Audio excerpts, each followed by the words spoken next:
G'day and welcome to the unboxing of the Brewbuilt X2 Uni Conical Fermenter. It's been out a while now and I've been dying to get my hands on one. So it comes in a box, of course. You can see the box is well made with the foam lining inside and then another layer of cardboard. And little things like that matter when you get things delivered like I do. There's the lid. It has a 4-inch port and two 1.5-inch ports, plus a pressure relief valve, and of course the seal. Front has a couple of new ports. They're all 1.5-inch. There's 3 on the front there, and there's a couple on the side there, which is for your glycol. It's jacketed so you can heat or cool through the jacket. And there's one thing about the Brewbuilts that have always impressed me, and that is the finish. They're mirror finish, polished inside and out. All the joins are great. They are just a simply beautiful fermenter. I haven't seen any better anywhere in the world. They also have the markings inside. It's marked there up to 25 litres. They do come in many sizes. I guess this would be called around a 30 litre, even though you would only fit probably 25 litres in it.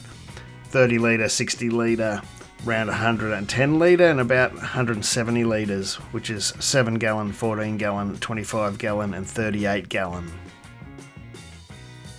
You get a thermo well, some screw-in feet for the legs, blow-off tube,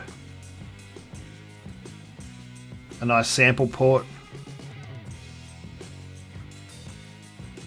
all the clamps you need, and there's a new designer valve for the bottom port, which is great because if you remember the Gen 1, it came with a very large bottom port valve. It used to get a little awkward. I actually trimmed mine off with an angle grinder, and a couple of end plates.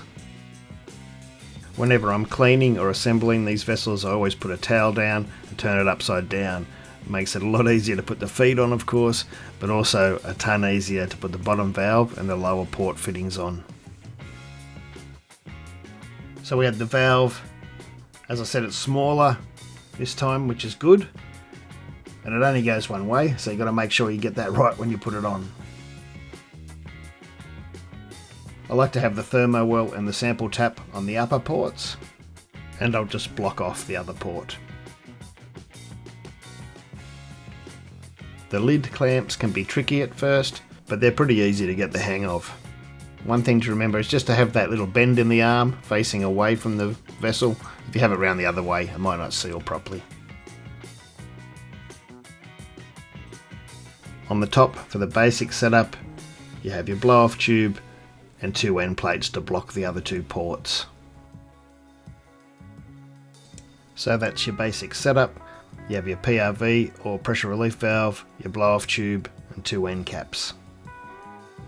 Attach a piece of hose to your blow-off tube and whack that in a bucket of sanitizer or water or whatever takes your fancy.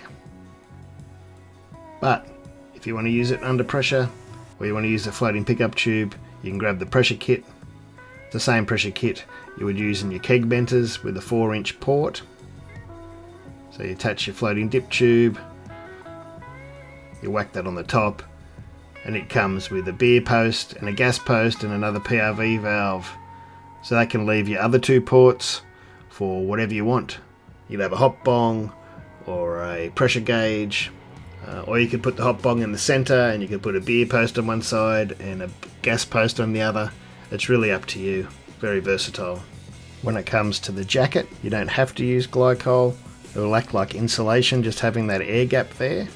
You can still use cool sticks or coils through the lid, or you could set up cold water or warm water and pump that through via a temperature control to control your temperatures. They also come with a Fermenter style yeast collection jar.